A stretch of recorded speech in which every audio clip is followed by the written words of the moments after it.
A mis 55 años, estaba a punto de casarme por segunda vez y comenzar mi vida de nuevo. 2 horas antes de la boda, decidí darle una sorpresa romántica a mi prometido y me escondí en el armario de la suite nupcial. Me di cuenta de que otra persona entraba a la habitación con mi prometido. Cuando reconocí la voz, mi corazón se aceleró. Pero antes de continuar, asegúrate de ya estar suscrito al canal y escribe en los comentarios: ¿desde dónde estás viendo este video? Nos encanta saber hasta dónde están llegando nuestras historias. Mi nombre es Sofía, tengo 55 años y creí que por fin había encontrado la paz que tanto buscaba. Después de 15 años de viudez, criando a mi hijo sola y dedicando cada minuto de mi vida a la empresa que construí desde cero, estaba a punto de casarme de nuevo. Ricardo era todo lo que siempre soñé: amable, atento, exitoso. Apareció en mi vida cuando menos lo esperaba, en un evento de beneficencia que mi empresa patrocinaba en un hotel de lujo en el corazón de Polanco, Ciudad de México. Fue amor a primera vista, o al menos eso fue lo que creí. Aquella mañana de sábado faltaban solo 3 horas para la ceremonia. Yo estaba en el salón de belleza que habían instalado especialmente para mí en el Hotel 5 Estrellas donde se llevaría a cabo la boda. Mi vestido colgaba allí, un elegante modelo en tono champaña que elegí con tanto esmero. Nada de blanco, nada de velos extravagantes. A mis 55 años quería algo sofisticado, discreto, que reflejara quién era yo realmente. La maquillista trabajaba en mi rostro mientras me miraba al espejo y veía a una mujer diferente a la que fui a los 30 años, en mi primer matrimonio. Mi rostro tenía arrugas de expresión, marcas de quien ha vivido, sufrido y vencido. Mi cabello, antes totalmente castaño, ahora tenía canas que me empeñaba en mantener. No me avergonzaba de mi edad. Al contrario, cada año vivido era una conquista. Mi hijo Héctor estaba abajo, recibiendo a los invitados junto con Ricardo. Héctor tenía 32 años y siempre fue el centro de mi vida. Después de que perdí a mi primer esposo en un accidente automovilístico, me dediqué por completo a criar a mi hijo y a manejar mi negocio. La empresa de importación que fundé creció más allá de mis expectativas. Hoy éramos líderes en el mercado, con contratos millonarios y una reputación sólida. Cuando le presenté a Ricardo a Héctor hace 6 meses, me alegré por la reacción de mi hijo. Abrazó a Ricardo calurosamente y dijo que solo quería verme feliz. Dijo que yo merecía empezar de nuevo, que había pasado demasiado tiempo sola. Esas palabras me llenaron de alegría. Ver a mi hijo apoyando mi nueva relación parecía la bendición final que necesitaba para seguir adelante. Ricardo era 10 años menor que yo. Tenía 45 años y trabajaba como consultor financiero. Conocía a mucha gente, tenía contactos importantes. Me ayudó a expandir los negocios, me presentó a inversionistas y abrió puertas que yo ni siquiera sabía que existían. Era carismático, siempre bien vestido, con esa sonrisa que iluminaba cualquier ambiente. Mi corazón, que yo creía que había olvidado cómo amar románticamente, volvió a latir con más fuerza. Mientras la maquillista aplicaba el último toque de rubor, una idea surgió en mi cabeza. Quería darle una sorpresa a Ricardo. Quería verlo cuando entrara a la suite nupcial, observar su rostro antes de revelarme. Sería un momento íntimo, especial, solo nuestro. Tomé mi celular y envié un mensaje a mi asistente, pidiéndole la tarjeta extra de la suite donde pasaríamos nuestra primera noche como marido y mujer. Ella respondió rápidamente, diciendo que dejaría la tarjeta en la recepción. Sonreí a mi reflejo en el espejo. A mis 55 años, todavía podía ser espontánea y romántica. La vida no había terminado solo porque tenía arrugas y canas. Estaba viva, enamorada y a punto de comenzar un nuevo capítulo. Cuando el maquillaje estuvo listo, le di un descanso al equipo por unos minutos, diciendo que necesitaba un momento a solas para recuperarme. Apenas salieron, tomé mi bolso y salí discretamente por la puerta lateral del salón de belleza. El pasillo del hotel estaba tranquilo. La mayoría de los empleados estaban ocupados preparando el salón de fiestas en la planta baja. Tomé el elevador hasta el 10º piso, donde se encontraba la suite presidencial que Ricardo y yo usaríamos. Mi corazón latía acelerado, no por nerviosismo, sino por una alegría genuina. Me sentía como una adolescente haciendo una travesura. Pasé por la recepción del piso, tomé la tarjeta que mi asistente había dejado y caminé por el pasillo silencioso hasta la puerta de la suite 1005. Acerqué la tarjeta al sensor y la puerta se abrió con un clic suave. La habitación estaba impecable. La cama tamaño king size, cubierta con sábanas blancas inmaculadas, pétalos de rosas rojas esparcidos artísticamente, champaña fría en una cubeta de plata. Todo estaba perfecto, exactamente como lo había planeado. Miré alrededor buscando el lugar ideal para esconderme. Mi vestido era demasiado voluminoso para meterme debajo de la cama. El baño sería demasiado obvio. Mis ojos se detuvieron en el gran armario empotrado cerca de la ventana. Era espacioso, con puertas corredizas que dejaban una pequeña rendija cuando no estaban completamente cerradas. Abrí el armario y vi que estaba vacío, excepto por algunos ganchos y 2 batas de baño blancas colgadas. Había espacio suficiente para acomodarme dentro sin arrugar demasiado mi vestido. Respiré hondo y entré, cerrando la puerta corrediza casi por completo, dejando solo una pequeña abertura por la que podía ver la habitación. La luz que entraba por la rendija era suficiente para ver la cama y la puerta de entrada. Yo podía ver, pero difícilmente alguien me vería allí dentro. Me recargué en la pared del fondo del armario y esperé. Mi plan era simple. Cuando Ricardo entrara, yo saldría y lo sorprendería. Imaginé su sonrisa, la sorpresa en sus ojos. Sería un momento especial que guardaríamos para siempre. Los minutos pasaban lentamente. Podía escuchar mi propio corazón latiendo en el silencio de la habitación. El perfume de las rosas llenaba el aire. Desde donde estaba, lograba ver el reflejo de la ventana en el espejo del tocador. El cielo afuera estaba azul, sin nubes. Todo conspiraba para que aquel fuera el día perfecto. De repente, oí pasos en el pasillo. Eran pasos pesados, masculinos. Mi corazón se aceleró. ¿Sería Ricardo? Todavía faltaban 2 horas para la ceremonia. Tal vez había venido a verificar que todo estuviera en orden en la habitación. Sonreí en la oscuridad del armario, preparándome para el momento de la sorpresa. Oí el sonido de la tarjeta pasándose por el sensor. La puerta se abrió y los pasos entraron. Por la rendija vi un par de zapatos masculinos, pero no eran los mocasines italianos que Ricardo siempre usaba. Eran tenis casuales, desgastados. Fruncí el ceño, confundida. ¿Quién sería? Entonces oí una voz que me congeló por completo. «Ya estoy aquí. Te tardaste». Era la voz de mi hijo. Era Héctor. Mi mente entró en pánico. ¿Qué hacía Héctor allí? ¿Por qué estaba en la suite nupcial? Contuve la respiración, tratando de entender. Tal vez había venido a verificar algo por mí. Tal vez quería asegurarse de que todo estuviera perfecto. Pero ¿por qué ese tono de voz? Parecía impaciente, incluso irritado. La puerta se abrió de nuevo. Otros pasos entraron. Esta vez reconocí inmediatamente los zapatos. Eran los mocasines de Ricardo. Mi prometido estaba allí, con mi hijo, en la habitación donde pasaríamos nuestra primera noche juntos. «Disculpa la tardanza», dijo Ricardo. Su voz era diferente. No era el tono dulce y gentil que siempre usaba conmigo. Era frío, objetivo. Tuve que deshacerme de esas tías latosas de tu madre. ¿Mi madre? ¿Estaba hablando de mí? ¿Llamándome tu madre a Héctor? Un escalofrío recorrió mi espalda. Algo estaba muy mal. «¿Cuánto tiempo más vamos a tener que aguantar esta farsa?», preguntó Héctor, y el desprecio en su voz era inconfundible. «Estoy cansado de fingir que estoy feliz con este matrimonio ridículo». Mis piernas casi fallaron. Me sostuve de la pared del armario, tratando de procesar lo que estaba oyendo. ¿Farsa? ¿Matrimonio ridículo?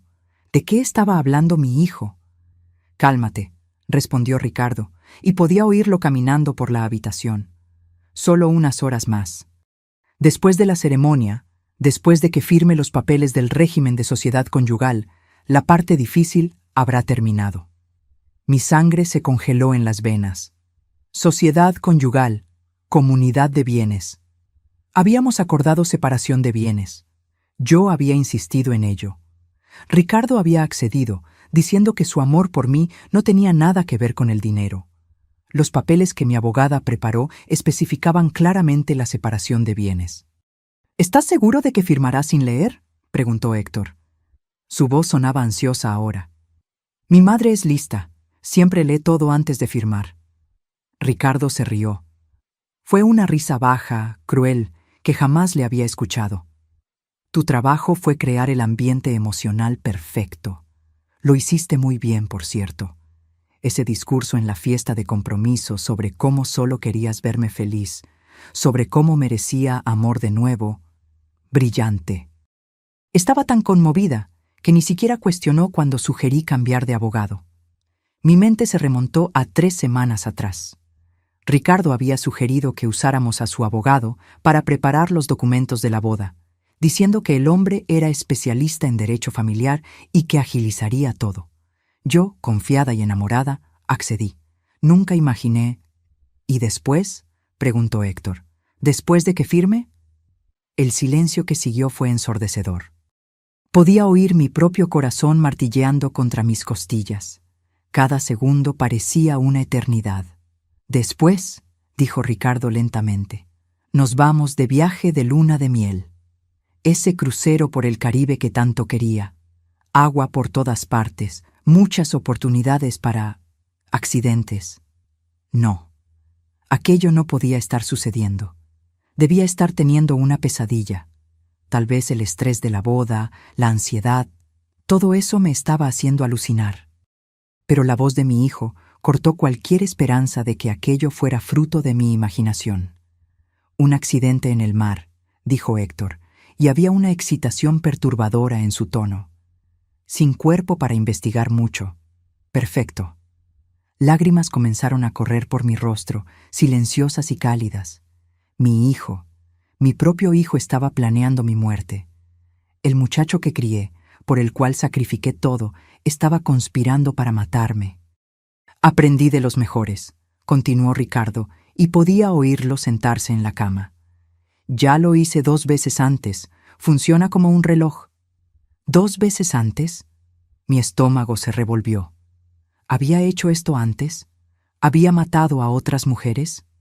Cuéntame sobre ellas, pidió Héctor, y la curiosidad mórbida en su voz me causó náuseas. Ricardo suspiró, como si estuviera rememorando recuerdos agradables. La primera fue Marcela, viuda, 52 años, dueña de una cadena de farmacias en Guadalajara.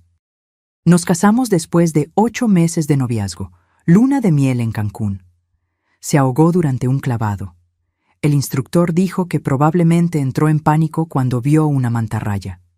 Muy trágico. Hizo una pausa y pude oírlo hurgando en algo. Heredé todo. La familia de ella incluso me ofreció seguir administrando los negocios.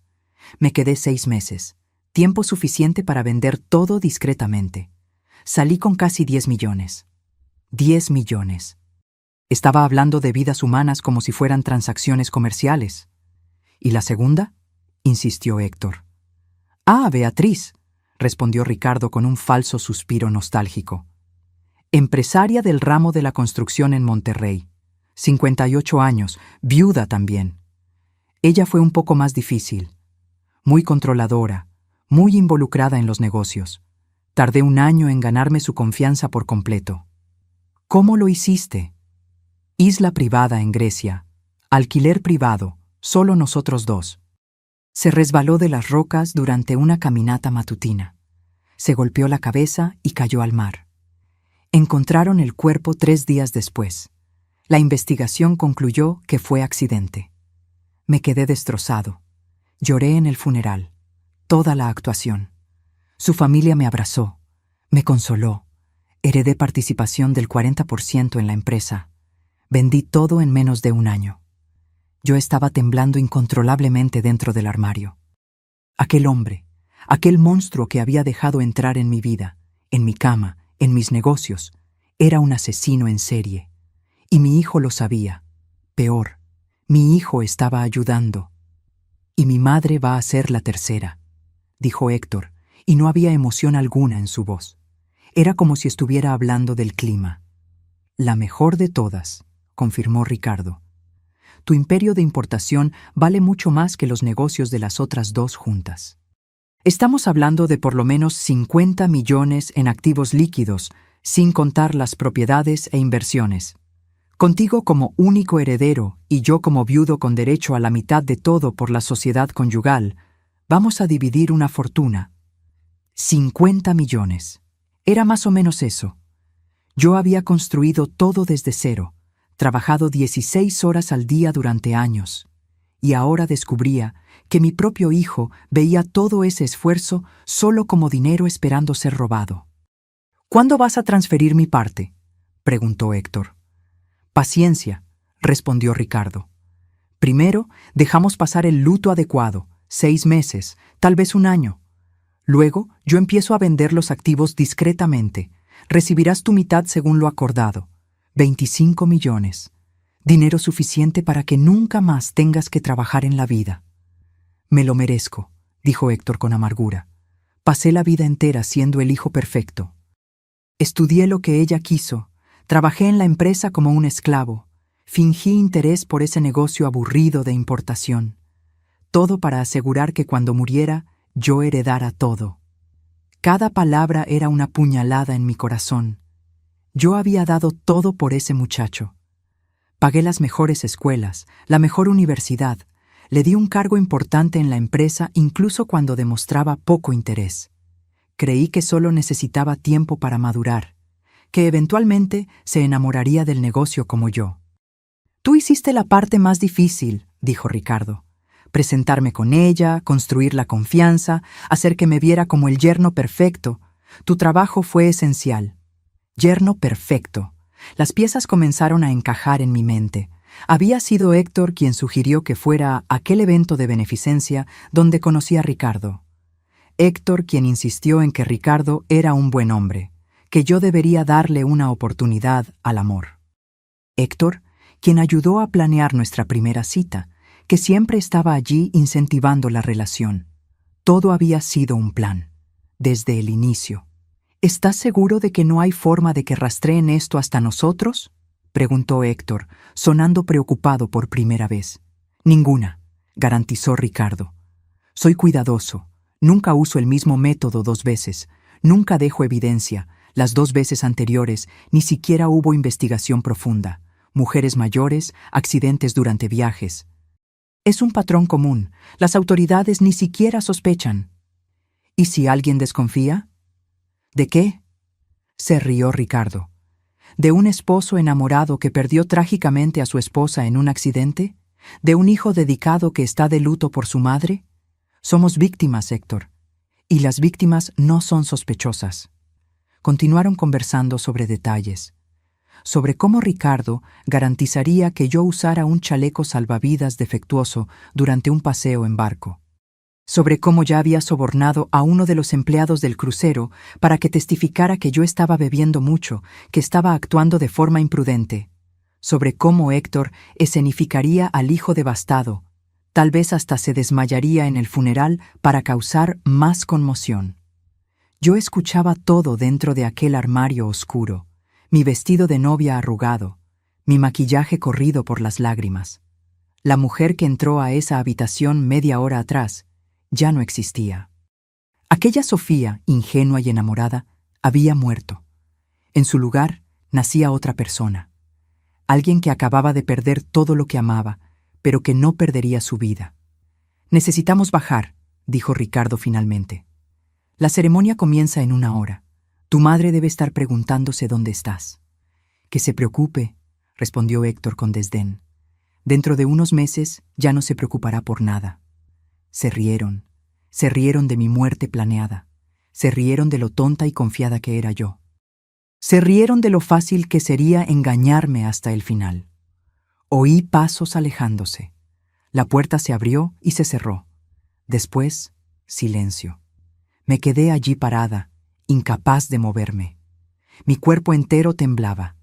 Las piernas estaban débiles, como si fueran a desplomarse en cualquier momento.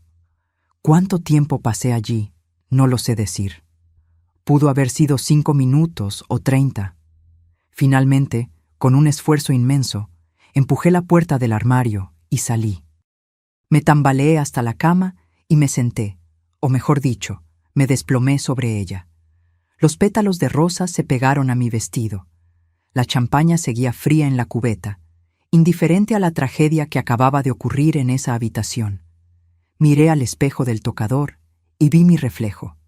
Mis ojos estaban rojos, el rímel escurrido formando líneas negras en mi rostro. Parecía una novia fantasma, una versión distorsionada de aquella mujer feliz que estaba en el salón de belleza hace una hora. Mi celular vibró en el bolsillo del vestido. Era un mensaje de Héctor.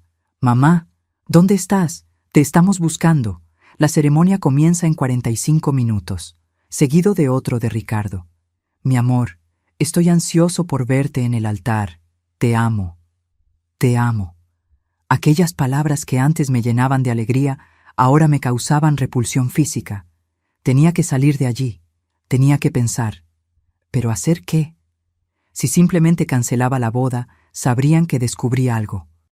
Ricardo podría desaparecer, y yo no tendría pruebas de lo que oí. Lo había hecho antes, 2 veces, y salido impune.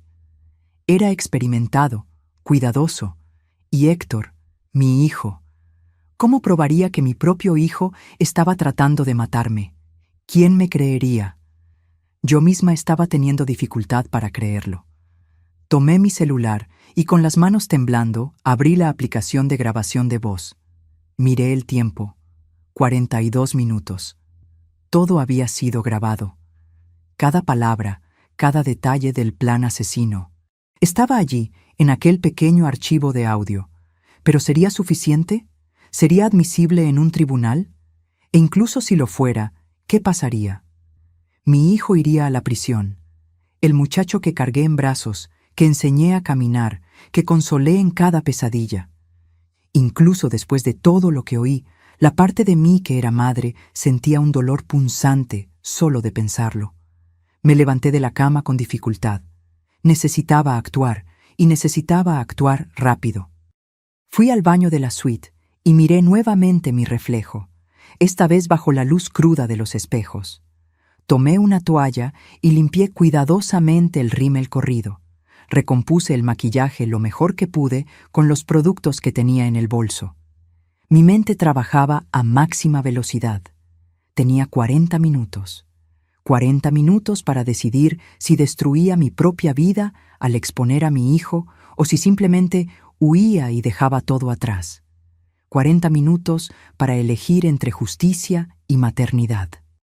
Pero entonces recordé a las otras mujeres, Marcela y Beatriz. ¿Tenían familia? ¿Hijos que lloraron por ellas? ¿Padres ancianos que fueron privados de despedirse de sus hijas? ¿Y cuántas otras mujeres serían las próximas víctimas si yo no hacía nada? Ricardo había transformado esto en un negocio. Era meticuloso, paciente, eficiente. Y ahora tenía un socio en Héctor, alguien que podría continuar el trabajo, perfeccionar el método, encontrar nuevas víctimas. No. Yo no podía dejar que esto sucediera. Pero tampoco podía simplemente ir a la policía en ese momento. Era mi palabra contra la de ellos. Y yo sabía cuán convincente era Ricardo. ¿No había sido él quien me conquistó por completo en 6 meses? ¿Quién se ganó la confianza de mi familia, de mis amigos, de mis socios? Necesitaba un plan. Y necesitaba ejecutarlo ahora. Tomé mi celular y envié un mensaje a mi abogada particular. Doctora. Claudia, una mujer en la que confiaba hacía años. Emergencia absoluta. Te necesito en el hotel ahora. Suite 1005. No le cuentes a nadie. Es cuestión de vida o muerte. Ella respondió en segundos. En camino. Llego en 15 minutos. Luego envié otro mensaje, esta vez a Marcos, mi jefe de seguridad personal, un ex policía que trabajaba conmigo hacía una década. Te necesito en la suite presidencial. Urgente. Ven solo y discretamente. Mientras esperaba, fui al laptop que estaba en el escritorio de la habitación. Era mi laptop personal, que había pedido que dejaran allí para trabajar durante la luna de miel. Conecté mi celular y transferí el archivo de audio a la computadora, haciendo 3 copias de seguridad en diferentes servicios de nube. Luego creé un documento nuevo y empecé a escribir. Escribí todo lo que había oído, cada detalle, cada palabra. Los nombres de las víctimas anteriores, Marcela y Beatriz. Los métodos usados, los valores mencionados. Escribí en formato de testimonio, fechado y firmado digitalmente. 15 minutos después, tocaron discretamente a la puerta. Era la doctora Claudia. Entró rápidamente, cerrando la puerta detrás de sí. Sus ojos se abrieron al verme. «Sofía, ¿qué pasó? ¿Estás bien?» Le hice una señal para que se sentara y le puse audífonos. «Escucha esto, todo». Puse el audio a reproducir. Vi su expresión cambiar mientras escuchaba. De confusión a shock, de shock a horror, de horror a furia contenida. Cuando terminó, estaba pálida. «Dios mío», susurró, «tu hijo y Ricardo, Sofía, necesitamos llamar a la policía ahora». «Aún no», respondí. Mi voz estaba sorprendentemente tranquila. «Necesito que hagas algo primero. Necesito documentos, rápidamente». Expliqué mi plan. La doctora Claudia me miró como si estuviera loca, pero luego asintió lentamente. «Es arriesgado, muy arriesgado. Lo sé, pero es la única forma de garantizar que no escapen. Ricardo lo hizo antes, 2 veces. Es cuidadoso. Si simplemente cancelamos la boda ahora, él va a desaparecer. Y Héctor inventará una historia, dirá que estoy confundida, tal vez incluso cuestione mi cordura». Otro golpe en la puerta. Era Marcos. Abrí y él entró, su postura militar evidente incluso en traje de civil. Cuando oyó el audio, su mandíbula se tensó. «Puedo resolver esto de otras maneras», dijo él bajo, y el tono en su voz dejaba claro qué tipo de resolución tenía en mente. «No», respondí firmemente. «Esto tiene que hacerse de la manera correcta. Legal. Van a pagar por lo que hicieron, pero dentro de la ley». Les expliqué a los dos cuál era mi plan. Intentaron disuadirme. Argumentaron que era demasiado peligroso, que estaba poniendo mi vida en riesgo. Pero yo estaba decidida. «Sofía», dijo Claudia tomando mis manos. «¿Estás segura de esto? Una vez que comencemos, no hay vuelta atrás». La miré, luego a Marcos. «Mi hijo planeó matarme. El hombre que amaba es un asesino en serie. No hay nada a qué volver aquí. Solo hay justicia o muerte, y yo no voy a morir». Intercambiaron una mirada y luego asintieron. La doctora Claudia comenzó a trabajar en su laptop, preparando los documentos que le pedí. Marcos hizo algunas llamadas discretas, organizando lo que sería necesario. Yo volví al baño y recompuse completamente mi apariencia.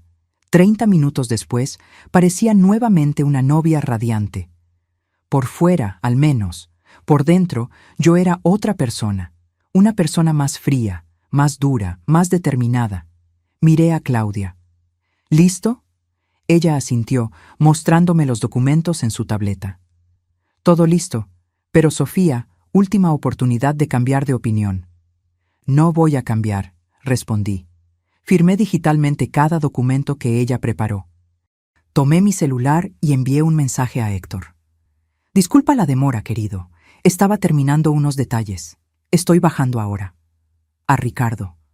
«Mi amor, nos vemos en el altar en 10 minutos. No puedo esperar». Marcos me escoltó discretamente hasta el elevador de servicio.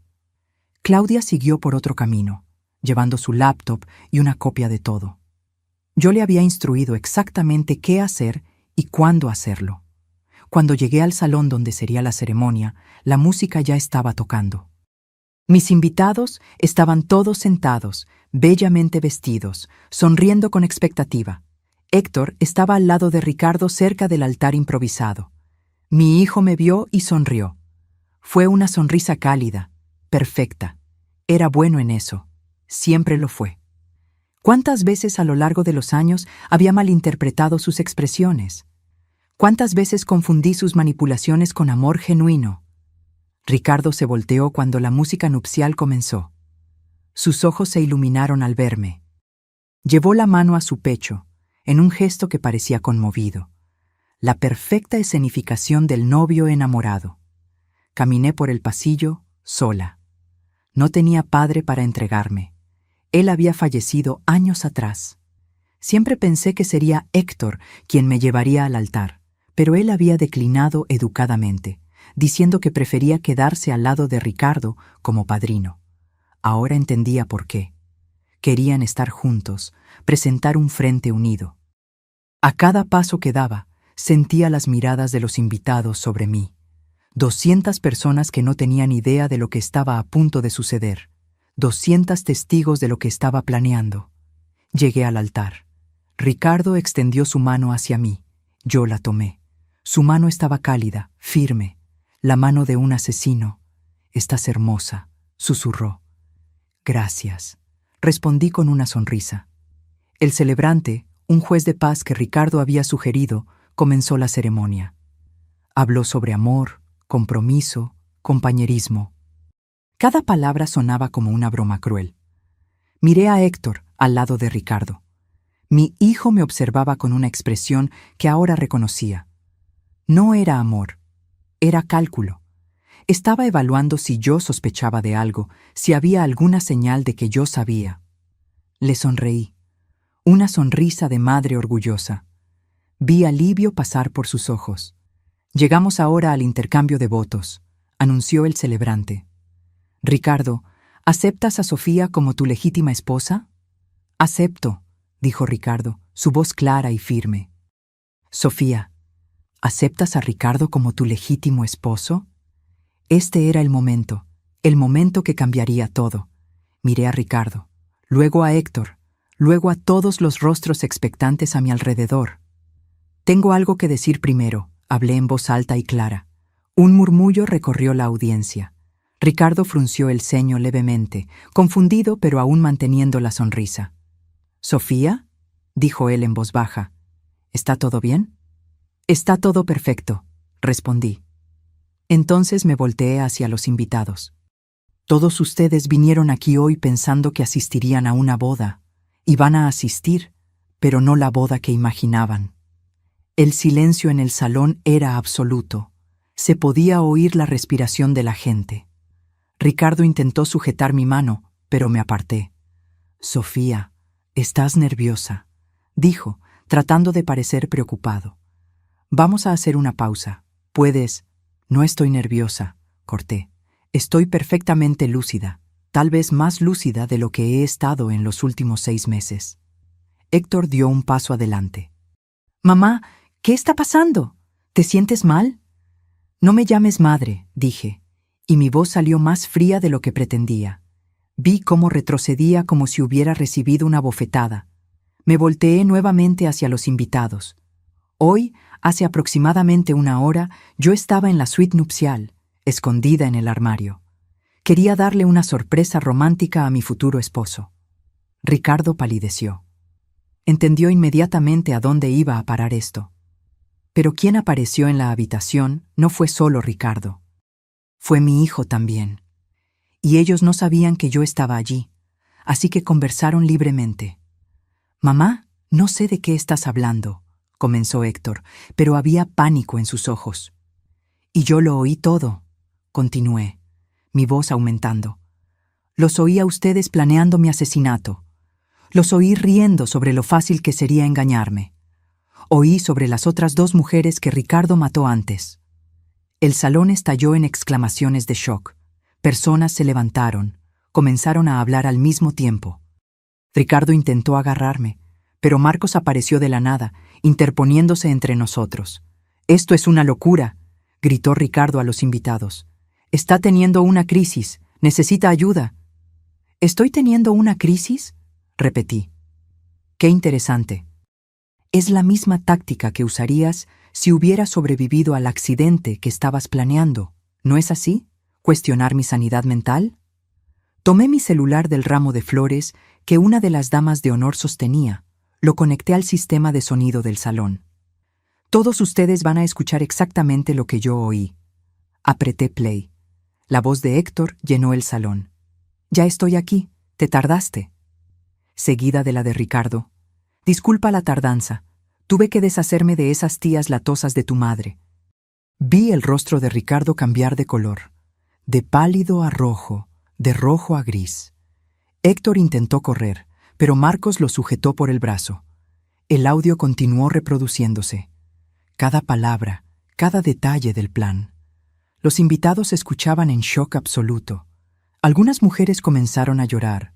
Hombres apretaron los puños. Cuando el audio mencionó a las víctimas anteriores, Marcela y Beatriz, vi a dos mujeres en la audiencia levantarse abruptamente. No las conocía. Debían ser invitadas de Ricardo. Marcela era mi hermana, gritó una de ellas, lágrimas corriendo por su rostro. Murió hace 3 años. Dijeron que fue un accidente. La otra mujer estaba temblando. Beatriz era mi socia. Se casó con un hombre llamado Roberto Andrade. Pero ese hombre, señaló a mi prometido, se parece exactamente a él, solo que con barba y cabello diferente. Ricardo intentó salir, pero Marcos y otros 3 guardias que yo había instruido discretamente antes ya bloqueaban las salidas. «¡No entienden!», gritó Ricardo. «Esa grabación es falsa, fue manipulada. Sofía está obsesionada, ella...» «¿Obsesionada?», me reí sin humor. «Tienes razón en una cosa. Yo estaba obsesionada con creer que había encontrado el amor de nuevo, obsesionada con confiar en mi propio hijo». Miré a Héctor. Se había desplomado en una silla, el rostro entre las manos. Parte de mí, la parte que aún era madre, quería correr hacia él, abrazarlo, preguntar por qué. Pero la parte que lo había oído reír sobre mi muerte planeada se mantuvo firme. «Héctor», hablé alto, «mírame». Él levantó el rostro. Había lágrimas allí, pero no podía decir si eran genuinas o solo una manipulación más. «¿Por qué?», pregunté. «Eres mi hijo. Te di todo. ¿Por qué?». Se quedó en silencio por un largo momento. Luego, algo cambió en su expresión. La máscara cayó por completo. Lo que quedó era algo frío, resentido. «Porque estoy cansado», dijo. «Cansado de ser el hijo perfecto. Cansado de trabajar en ese negocio aburrido. Cansado de esperar que murieras naturalmente para finalmente tener lo que es mío por derecho». Cada palabra era una puñalada. «¿Por derecho? ¿Crees que tienes derecho a matarme? Ibas a dejármelo todo de todas formas», respondió con un encogimiento de hombros. «Solo estoy acelerando el proceso y sin tener que fingir que me importa más». La gente a nuestro alrededor jadeó. Mi mejor amiga, sentada en la primera fila, comenzó a sollozar fuerte. En ese momento, las puertas del salón se abrieron. Policías entraron, liderados por un delegado que Claudia había contactado. Ella había llevado copias de la grabación directamente a la policía mientras yo procrastinaba la ceremonia. «Ricardo Montes, también conocido como Ricardo Silva y Ricardo Méndez», anunció el delegado. «Queda usted arrestado por sospecha de 2 homicidios y conspiración para cometer asesinato». 2 oficiales lo esposaron. Ricardo intentó resistirse, gritando que todo era un malentendido, que yo estaba loca, que él era inocente, pero las esposas ya estaban en sus muñecas. «Héctor Gutiérrez», continuó el delegado, «queda usted arrestado por conspiración para cometer asesinato». Cuando los policías se acercaron a Héctor, algo dentro de mí se rompió. Mi hijo, mi bebé. Me acordé de cuando nació, de aquel pequeño ser que puse en el mundo. Del primer día de clases, de las noches que pasé al lado de su cama cuando estaba enfermo. Él me miró mientras era esposado. ¿De verdad vas a hacer esto? ¿Tu propia familia? Dejaste de ser mi familia cuando planeaste matarme, respondí, pero mi voz se quebró al final. Fueron llevados. Ricardo aún gritando su inocencia, Héctor en silencio, mirando al suelo. Los invitados estaban en shock absoluto. Algunos intentaron consolarme, pero levanté la mano, pidiendo espacio. La doctora. Claudia se acercó. «Hay reporteros afuera. La noticia ya se filtró. Necesitas prepararte». Asentí. «Déjalos entrar. Voy a dar una declaración. Sofía, ¿estás segura? No tienes que hacer esto ahora. Acabo de descubrir que mi hijo y mi prometido querían matarme, completé. Sí, estoy consciente. Y sí, voy a hablar. Salí del salón. Los flashes de las cámaras eran cegadores. Micrófonos fueron empujados hacia mí, preguntas gritadas de todos lados. Levanté la mano y el tumulto disminuyó. Mi nombre es Sofía Gutiérrez, comencé. Hoy debía ser el día más feliz de mi vida. En su lugar, descubrí que las dos personas en quienes más confiaba planeaban asesinarme por dinero. Hice una pausa, dejando que eso se asimilara. Pero no voy a ser una víctima, no voy a ser un nombre más en una lista de mujeres que fueron manipuladas y asesinadas. Voy a usar cada recurso que tengo, cada contacto, cada centavo, para garantizar que se haga justicia. Un reportero gritó: «Señora Gutiérrez, ¿cómo se siente con respecto a su hijo?». Respiré hondo. Estoy destrozada. Como madre, estoy completamente destrozada. Pero como mujer, como ser humano, estoy furiosa. Y la furia va a superar al dolor, al menos por tiempo suficiente para hacer lo que tiene que ser hecho. Otro reportero: «¿Va a demandar?». «Voy a hacer más que demandar», interrumpí. «Voy a asegurarme de que cada víctima de Ricardo sea reconocida. Marcela y Beatriz no van a ser olvidadas como simples accidentes. Y voy a usar mi historia como alerta. Mujeres, especialmente mujeres mayores, son vistas como blancos fáciles. Bueno, yo no soy fácil, y no voy a dejar que otras sean tratadas así». Los días que siguieron fueron un torbellino. La historia se esparció como fuego por los medios nacionales. Novia de 55 años expone plan de asesinato en el altar, estaba en todos los titulares. Programas de televisión me buscaban, podcasts de True Crime querían entrevistas, periodistas acampaban en la puerta de mi casa en Las Lomas. Di algunas entrevistas cuidadosamente seleccionadas. Cada vez que contaba la historia se volvía más fácil. No el dolor, sino la narrativa. Yo estaba transformando mi trauma en algo útil, en un mensaje. La investigación policial avanzó rápidamente. Con la grabación que proporcioné y el testimonio de las familias de Marcela y Beatriz, consiguieron una orden de registro completa para la casa de Ricardo. Lo que encontraron allí fue aterrador.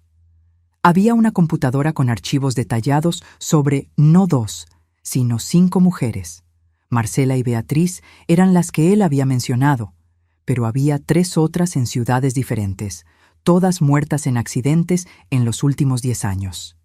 Cada una dejó a Ricardo como beneficiario de seguros de vida cuantiosos o heredero de propiedades. También había una carpeta sobre mí. Contenía todo: mis horarios, mis rutas habituales, detalles sobre mi salud, mis medicamentos, mis preferencias. Él había estudiado cada aspecto de mi vida con la meticulosidad de un depredador estudiando a su presa. Y lo más perturbador, había anotaciones sobre otras mujeres, potenciales víctimas futuras. Todas viudas exitosas, todas en el rango de los 50 a 60 años, todas con patrimonios significativos. La fiscalía me llamó. Tenían evidencia suficiente para acusar a Ricardo por 5 homicidios, no solo 2. Con mi grabación y el testimonio que yo daría, tenían un caso sólido. Pero había un problema. Héctor. Técnicamente, explicó la fiscal, una mujer rigurosa llamada licenciada Susana. Tu hijo puede alegar que fue coaccionado, que tenía miedo de Ricardo, que solo estaba cooperando para salvar su propia vida. Pero la grabación, protesté. Él estaba claramente participando voluntariamente. Estaba emocionado con eso. Lo sé, y vamos a usar eso. Pero un buen abogado defensor puede crear duda razonable. Es joven, puede decir que fue manipulado por un hombre mayor y experimentado. La idea de que Héctor escapara de la plena punición me enfureció. ¿Qué necesitas de mí? Tu testimonio será crucial, pero también... Sofía, necesito que estés preparada. La defensa va a intentar destruirte en el estrado de los testigos. Van a cuestionar tu estabilidad mental, tus motivaciones. Van a sugerir que manipulaste la grabación, que te estás vengando de un hijo que te decepcionó. Que lo intenten, respondí. El juicio fue programado para 6 meses después. Mientras tanto, los medios seguían frenéticos. Descubrieron la identidad de las otras 3 víctimas de Ricardo. Familias que habían llorado a seres queridos perdidos en accidentes trágicos, ahora descubrían que fueron asesinatos planeados. Una de esas familias me contactó. La hija de una de las víctimas, una mujer llamada Patricia, vino a mi oficina. «Mi madre», dijo ella con lágrimas en los ojos, «murió en un incendio hace 7 años en Puebla. Dijeron que fue un cortocircuito, pero yo siempre supe que había algo raro. Ella era tan cuidadosa, tan meticulosa». Sujeté su mano. «Lo siento mucho. Por ti y por ella». «Gracias a ti», dijo Patricia. «Finalmente vamos a tener respuestas. Finalmente podemos procesar el luto de verdad, sabiendo la verdad». Aquella conversación cambió algo en mí. Yo no estaba haciendo esto solo por mí. Estaba haciendo por Marcela, Beatriz, por la madre de Patricia y por las otras mujeres que Ricardo había transformado en estadísticas. Mientras tanto, Héctor estaba en prisión esperando juicio. Su abogado intentó negociar. Querían que testificara contra Ricardo a cambio de una sentencia reducida. La fiscal me llamó para discutir. «Es una buena oferta. Con su testimonio, garantizamos que Ricardo nunca más salga de prisión. ¿Y Héctor?» Probablemente recibiría entre 5 a 10 años, con posibilidad de libertad condicional. 5 a 10 años, por conspirar para matarme, por reír sobre mi muerte planeada. «No», dije, «él no negocia, va a juicio como Ricardo. Sofía, entiendo tu rabia, pero...» «No es sobre rabia», interrumpí. «Es sobre justicia. Si lo dejamos hacer un acuerdo, mandamos el mensaje de que conspirar para matar a tu propia madre por dinero es algo que puede ser negociado. No lo es». La fiscal se quedó en silencio por un momento. «¿Estás segura? El juicio va a ser brutal, para ti». «Lo sé, pero voy a estar allí, y voy a testificar». Héctor intentó contactarme varias veces. Cartas, mensajes a través de su abogado, pedidos de visita. Ignoré todos. No tenía nada que decirle, o mejor dicho, todo lo que tenía que decir lo diría en el tribunal. Su abuela paterna, mi ex-suegra, vino a verme. Estaba destrozada. «Sofía», lloró ella, «es mi nieto, mi único nieto. Por favor, no puedes...» «Él planeó matarme», dije gentilmente, pero firmemente. «Él se rió de eso. Si oyeras la grabación...» «La oí», admitió ella, secándose las lágrimas. «La policía me la mostró, pero es un niño, fue influenciado. Tiene 32 años, no es un niño. Y nadie lo influenció a desear mi muerte, eso vino de él». Ella se fue llorando. Sentí pena por ella. Era inocente en todo esto, solo una abuela que amaba a su nieto. Pero yo no podía dejar que eso cambiara mi decisión. Los meses pasaron lentamente. Me sumergí en el trabajo, usando la empresa como distracción. Irónicamente, los negocios nunca habían ido mejor. La publicidad, aunque trágica, había puesto mi nombre en evidencia. Nuevos contratos aparecían, inversionistas se acercaban. Usé parte de las ganancias para crear una fundación, Justicia para ella, dedicada a ayudar a familias de mujeres que murieron en circunstancias sospechosas a conseguir investigaciones adecuadas. Contraté investigadores privados, abogados, ofrecí recursos para quien no podía pagar. Marcela, Beatriz y las otras 3 víctimas de Ricardo se convirtieron en las primeras beneficiarias póstumas. Sus historias fueron contadas, sus muertes reinvestigadas adecuadamente, sus memorias honradas. Finalmente, llegó el día del juicio. El tribunal estaba lleno. Medios de todo el país estaban allí. Las familias de las víctimas sentadas juntas en solidaridad. Mis amigos y empleados apoyándome. Y allí al frente, separados por guardias, estaban Ricardo y Héctor. Ricardo parecía diferente, más pequeño de alguna forma. La confianza que siempre exhaló había desaparecido. Sus hombros estaban encorvados, su rostro pálido. Héctor me miró cuando entré. Intentó sonreír, aquella sonrisa que siempre usaba cuando quería algo de mí. Desvié la mirada. El juez entró y el juicio comenzó. La fiscal presentó el caso metódicamente. La grabación fue reproducida para el jurado. Vi sus expresiones cambiar de neutras a choqueadas, de choqueadas a asqueadas. Entonces llamaron a la primera testigo, yo. Me levanté y caminé hasta el estrado de los testigos. Puse mi mano sobre la Biblia y juré decir la verdad, toda la verdad, nada más que la verdad. La fiscal comenzó con preguntas básicas. Mi nombre, edad, profesión. ¿Cómo conocí a Ricardo? ¿Cuánto tiempo fuimos novios? Respondí todo calmada, claramente. Entonces llegamos al día de la casi boda. ¿Puede contarnos con sus propias palabras qué sucedió aquel día? Respiré hondo. Yo estaba feliz. Estaba a punto de casarme con un hombre que amaba, o al menos pensaba que amaba. Decidí darle una sorpresa romántica. Quería esconderme en la suite nupcial y sorprenderlo cuando entrara. ¿Y qué sucedió cuando estaba escondida? Oí pasos. Creí que era Ricardo, pero reconocí la voz de mi hijo, Héctor. Me extrañó. No entendía qué haría él allí. Entonces Ricardo entró también. ¿Y ellos sabían que usted estaba allí?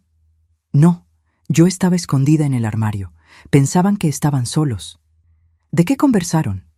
Cerré los ojos por un momento, dejando que las palabras regresaran. Héctor preguntó cuánto tiempo más tendrían que aguantar la farsa. Ricardo dijo que solo unas horas más, hasta que yo firmara los papeles de la boda. ¿Qué papeles? Descubrí después que Ricardo había cambiado los documentos de separación de bienes que yo había acordado por documentos de sociedad conyugal. Él planeaba que yo firmara sin leer, durante la ceremonia, estando conmovida. La fiscal asintió. ¿Y luego? Luego comenzaron a hablar sobre matarme. Mi voz falló un poco. Sobre un accidente durante la luna de miel. Ricardo mencionó que lo había hecho antes con otras mujeres, Marcela y Beatriz. ¿Cómo se sintió oyendo eso? Como si mi mundo se estuviera desmoronando, admití. El hombre que amaba estaba planeando matarme. Y peor, mucho peor, era que mi hijo estaba ayudando. Mi propio hijo, que crié, que amé, estaba participando activamente del plan. Lágrimas comenzaron a escurrir, pero no las limpié. Dejé que el jurado viera mi dolor. ¿Y qué dijo Héctor durante esa conversación? Él dijo que estaba cansado de fingir ser el hijo perfecto, que quería el dinero que sería de él de todas formas. Preguntó cuándo recibiría su parte de los 50 millones. Oí murmullos en el tribunal. El juez golpeó el martillo pidiendo silencio. 50 millones se refiere a mi patrimonio, el valor aproximado de todo lo que construí durante mi vida. Estaban dividiendo mi dinero antes incluso de matarme. La fiscal me hizo repetir partes específicas de la conversación. Cada palabra que hablé era confirmada por la grabación que tenían como evidencia. Entonces llegó la hora de la defensa de interrogarme. El abogado de Ricardo se levantó. Era un hombre de mediana edad, traje caro, expresión condescendiente. «Señora Gutiérrez», comenzó él, ¿no le parece demasiado conveniente que haya grabado esa conversación entera? Yo no planeé grabar, respondí. Mi celular estaba en el bolsillo del vestido con la aplicación de grabación abierta porque la había usado para grabar algunos mensajes para Ricardo más temprano. Continuó grabando sin que yo me diera cuenta.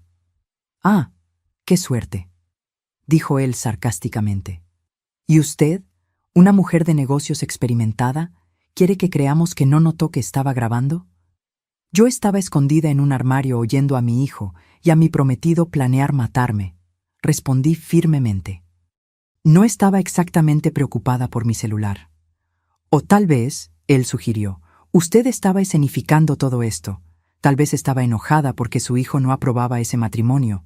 Tal vez quería vengarse. Mi hijo aparentaba aprobar completamente el matrimonio, respondí. ¿Y por qué inventaría que mi propio hijo quiere matarme? Dinero, dijo él simplemente. Con su hijo preso, usted mantiene total control sobre su patrimonio. Nadie para compartir, nadie para cuestionar sus decisiones. Yo me reí. Fue una risa corta, amarga. Mi hijo ya habría heredado todo cuando yo muriera. Naturalmente, no necesitaba matarme para eso. Yo no gané nada con esta situación, excepto la pérdida del hijo que amaba. El abogado intentó algunas otras aproximaciones, sugiriendo que yo estaba mentalmente inestable, que la grabación podría haber sido editada, que tal vez había malinterpretado una conversación inofensiva. Pero la fiscal objetó cada vez, y el juez sostuvo. La grabación estaba demasiado clara, había sido verificada por peritos como auténtica. Entonces fue el turno del abogado de Héctor. Él era más joven, parecía menos cínico. Su enfoque fue diferente. «Señora Gutiérrez», dijo él gentilmente, «¿usted ama a su hijo?» La pregunta me tomó desprevenida. Yo amaba. ¿Amaba en el pasado? ¿Ya no ama? No sé lo que siento, admití. Es mi hijo, siempre lo será. Pero él planeó matarme. ¿Cómo reconcilio esas dos cosas? Exactamente, dijo el abogado. Como un hijo planea matar a su propia madre, ¿no sería necesaria algún tipo de coerción, manipulación? Objeción, dijo la fiscal. Especulación. Reformulo, dijo el abogado. Señora Gutiérrez, en la grabación, ¿quién inició la conversación sobre asesinato? ¿Quién sacó el tema a colación primero? Pensé de nuevo. Ricardo. ¿Y Ricardo es cuántos años mayor que Héctor? 13 años. Más experimentado, más manipulador. Usted misma fue engañada por él, ¿no es así? Fui, admití renuentemente. Entonces, ¿no es posible que Héctor, un joven de 32 años, también haya sido manipulado? ¿Que Ricardo haya plantado esas ideas en su cabeza? No, respondí firmemente. Porque en la grabación, Héctor no suena coaccionado, suena emocionado. Se rió, preguntó cuándo recibiría el dinero. Esas no son acciones de alguien siendo forzado. Pero es su hijo, insistió el abogado. Ciertamente debe haber... Dejó de ser mi hijo cuando accedió a mi asesinato, dije, y mi voz resonó por el tribunal. Le habría dado todo, literalmente todo. Solo necesitaba esperar, pero no. Él lo quería ahora y estaba dispuesto a matarme para conseguirlo. Vi a Héctor bajar la cabeza. El interrogatorio continuó por horas. Me hicieron repetir la historia varias veces, buscando inconsistencias. No las encontraron porque no las sabía. Yo estaba diciendo la verdad. Cuando finalmente me liberaron del estrado de los testigos, estaba exhausta. Pero había más testigos. Las familias de Marcela y Beatriz testificaron sobre las circunstancias sospechosas de las muertes. Peritos hablaron sobre los métodos usados, sobre cómo los accidentes fueron cuidadosamente planeados. Y entonces, la fiscalía trajo a su testigo sorpresa. Era una mujer que yo nunca había visto. Tenía cerca de 50 años, bonita, bien vestida. Cuando fue llamada al estrado, Ricardo se puso blanco. «Por favor, declare su nombre para el tribunal», pidió la fiscal. «Mi nombre es Daniela Campos», dijo la mujer, «y yo sería la próxima víctima de Ricardo». El tribunal explotó. El juez tuvo que golpear el martillo varias veces para restaurar el orden. Daniela contó su historia. Cómo conoció a Ricardo en un club de golf 6 meses antes de que él me conociera. Cómo él fue encantador, atento, perfecto. Cómo le pidió matrimonio y ella aceptó. «Pero entonces», dijo ella, «encontré algunos documentos en su casa, sobre otras mujeres, y comencé a desconfiar». «¿Qué hizo?» «Contraté a un investigador privado. Descubrió que Ricardo tenía varios nombres, varias identidades. Cuando confronté a Ricardo, él desapareció. Simplemente se esfumó. Nunca más lo vi hasta ver su foto en los periódicos, arrestado por el asesinato de varias mujeres». El testimonio de Daniela fue devastador para la defensa. Ella tenía documentos, correos electrónicos, todo comprobando que Ricardo había intentado el mismo esquema con ella. Había escapado solo por ser lo suficientemente desconfiada para investigar. La defensa intentó desacreditarla, sugiriendo que estaba buscando sus 15 minutos de fama. pero ella tenía evidencias demasiado sólidas. Entonces fue el turno de Ricardo y Héctor de testificar. Ricardo subió al estrado primero. Intentó parecer calmado, sereno, pero se podía ver el sudor en su frente. Su abogado lo guió a través de una narrativa cuidadosamente construida. Ricardo alegó que todo fue un malentendido, que la conversación que oí fue sacada de contexto, que él y Héctor solo estaban bromeando sobre escenarios absurdos, no planeando realmente nada. ¿Bromeando?, repitió la fiscal cuando llegó su turno de interrogar. ¿Usted estaba bromeando sobre matar a Sofía Gutiérrez? Era un tipo de humor negro, dijo Ricardo. Nosotros, Héctor y yo, desarrollamos ese tipo de amistad. Hacíamos bromas sobre todo. Bromas, repitió la fiscal. ¿Y las otras mujeres? Marcela, Beatriz, las otras 3, ¿ellas también fueron bromas?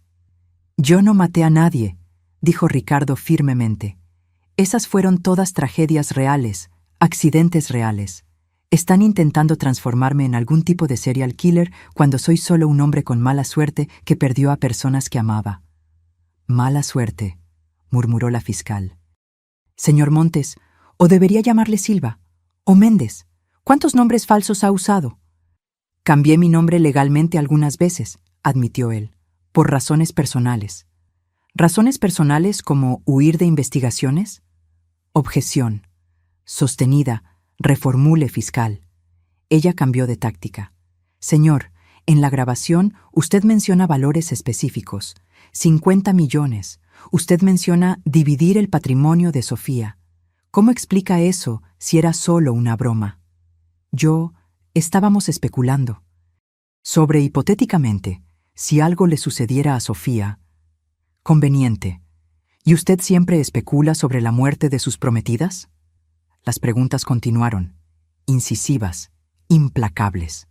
Ricardo intentó mantener su historia, pero la fiscal lo desmontó pieza por pieza. Cada respuesta suya creaba más contradicciones. Finalmente, salió del estrado pareciendo derrotado. Entonces fue el turno de Héctor. Mi hijo subió al estrado lentamente. Parecía mucho más joven que sus 32 años, casi frágil. Yo sabía que era estrategia de su abogado, pero aún así sentí algo apretar en mi pecho. Su abogado lo guió gentilmente. Héctor alegó que fue manipulado por Ricardo, que tenía miedo, que Ricardo lo amenazó, dijo que si no cooperaba, él mismo sería asesinado. Pero en la grabación, dijo la fiscal cuando su turno llegó, usted no suena con miedo, suena emocionado. Yo estaba intentando parecer cooperativo, dijo Héctor, para que Ricardo no sospechara que yo podría denunciarlo. ¿Entonces usted planeaba denunciarlo?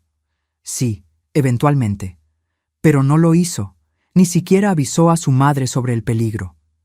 Tenía miedo, repitió Héctor. Ricardo es peligroso. Pero no tan peligroso como para impedirle preguntar cuándo recibiría sus 25 millones, ¿cierto? Héctor parpadeó. Yo solo estaba siguiendo su juego. La fiscal sacó un documento. Señor Gutiérrez, usted abrió una cuenta offshore 3 semanas antes de la boda planeada. ¿Para qué? Él dudó. Inversiones. Inversiones. ¿No sería para recibir el dinero que esperaba ganar con la muerte de su madre? No, yo nunca. ¿Nunca qué? ¿Nunca planeó recibir el dinero? Pero usted mismo dijo en la grabación que merecía ese dinero, que había pasado la vida siendo el hijo perfecto. Héctor me miró, sus ojos suplicantes.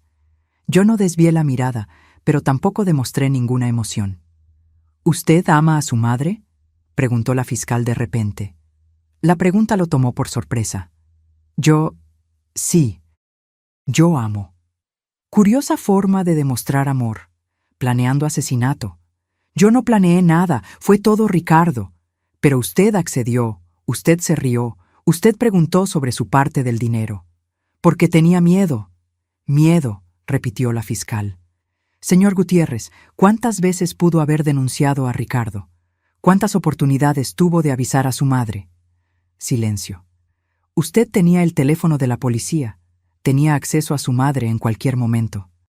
Podría haber enviado un mensaje anónimo, una llamada, cualquier cosa. Pero no lo hizo. ¿Sabe por qué? Porque usted quería el dinero. Así de simple. Usted veía a su madre como un obstáculo entre usted y la riqueza que creía merecer. No es verdad. Entonces mire a su madre ahora, ordenó la fiscal. Mírela a los ojos y diga que usted no quería que ella muriera. Héctor me miró. Yo lo encaré de vuelta, mi rostro una máscara neutra. Comenzó él, pero nada más salió. Lágrimas comenzaron a escurrir por su rostro. Lo siento mucho, susurró. Mamá, lo siento mucho. ¿Usted lo siente por qué? Preguntó la fiscal. ¿Por haber planeado matar a su madre o por haber sido atrapado? Él no respondió. Solo continuó llorando. Cuando finalmente lo despidieron, pasó a mi lado tambaleándose. Intentó tocarme, pero un guardia lo impidió. Los argumentos finales comenzaron al día siguiente. La defensa argumentó que Ricardo era un hombre inocente perseguido por las circunstancias, que las muertes anteriores fueron realmente accidentes, que la grabación estaba siendo malinterpretada. Para Héctor, argumentaron que era una víctima de manipulación, un joven asustado coaccionado por un hombre mayor y peligroso. La fiscalía pintó un cuadro diferente, de un depredador calculista y experimentado que transformó el asesinato en un negocio lucrativo, y de un hijo codicioso dispuesto a matar a su propia madre por dinero. Sofía Gutiérrez, dijo la fiscal en su argumento final, es una sobreviviente. Pudo haber muerto en el mar, otra víctima trágica de un accidente.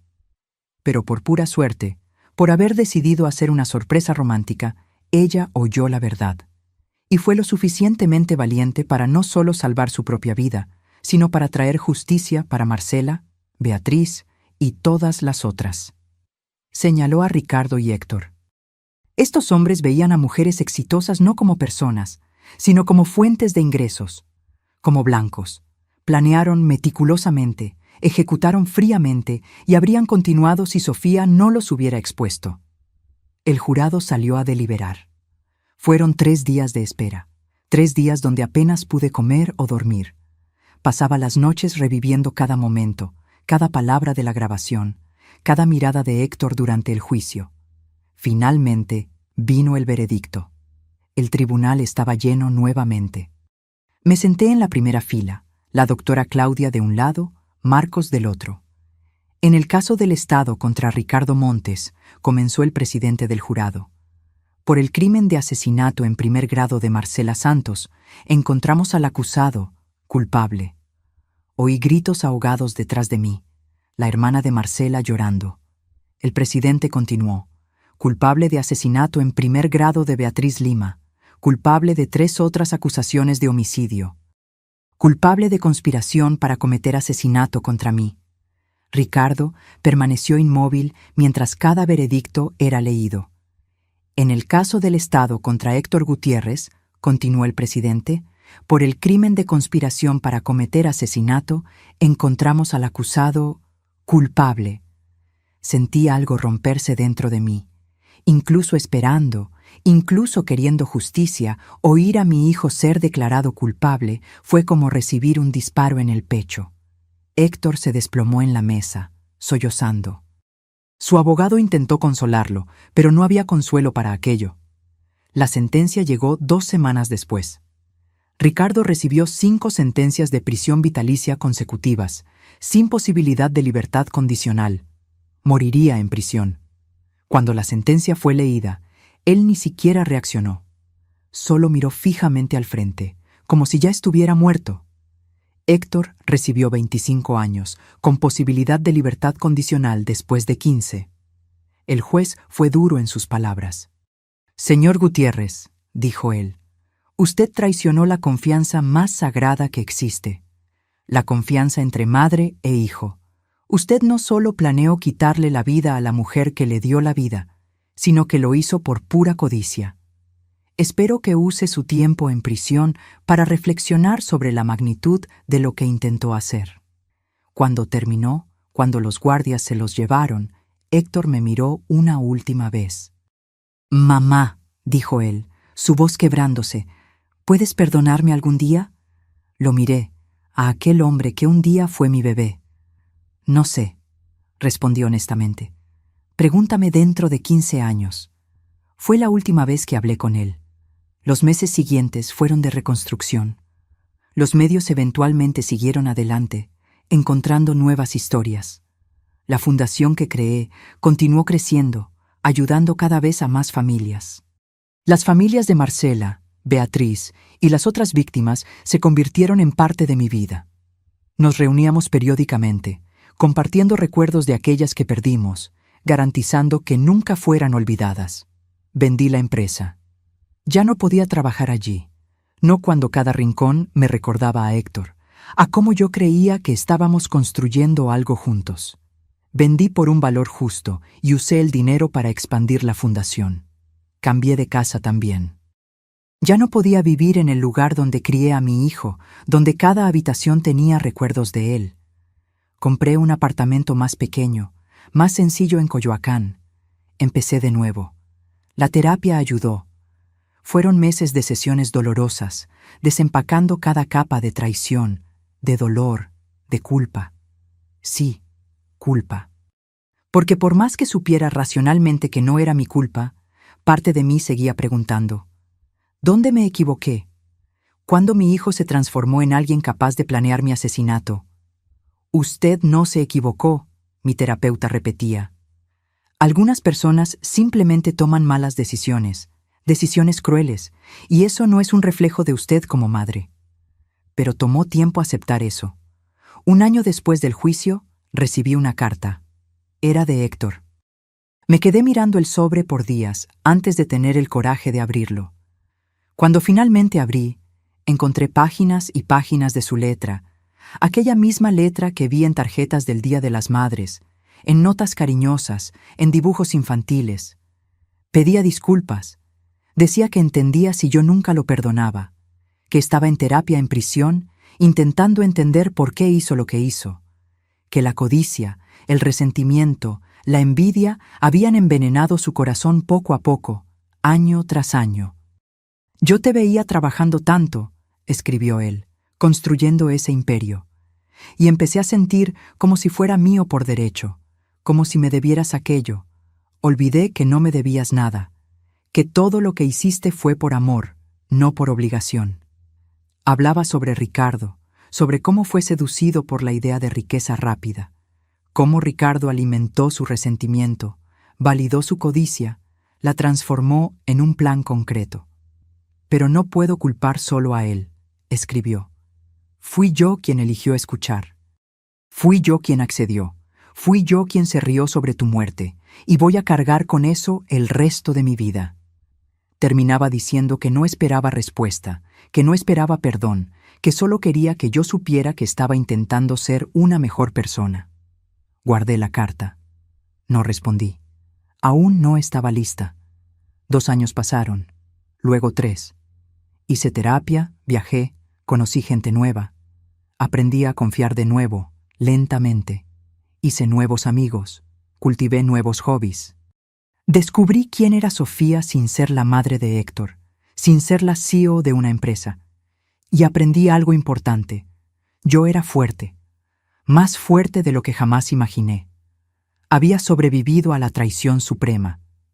Me había quedado escondida en un armario, oyendo a mi hijo planear mi asesinato, y no solo sobreviví, sino que luché. Había expuesto a 2 criminales, traído justicia para víctimas olvidadas, transformado mi tragedia en algo que ayudaba a otras personas.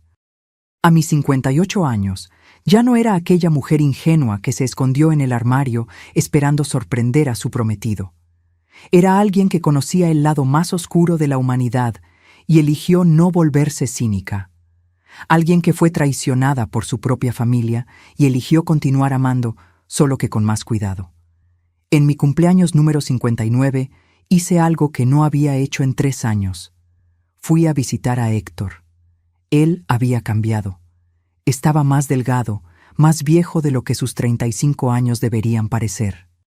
Pero había algo diferente en sus ojos, algo que podría ser remordimiento genuino. Nos sentamos separados por el vidrio, teléfonos en las orejas. «Hola, mamá», dijo él, y su voz estaba ronca. «Hola, Héctor», respondí. Nos quedamos en silencio por un largo momento. «Gracias por venir», dijo él finalmente. «No esperaba».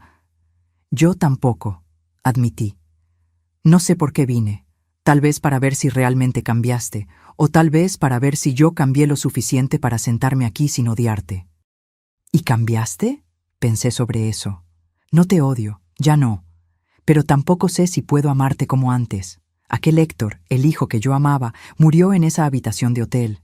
Eres otra persona ahora, y yo también lo soy». Lágrimas escurrieron por su rostro. «Lo sé, y no espero que me ames. Solo espero que un día, tal vez, puedas verme como un ser humano que cometió un error terrible y está intentando ser mejor». «Matar a tu madre no es un error, Héctor. Es una elección». «Tienes razón. Fue una elección, la peor que he hecho».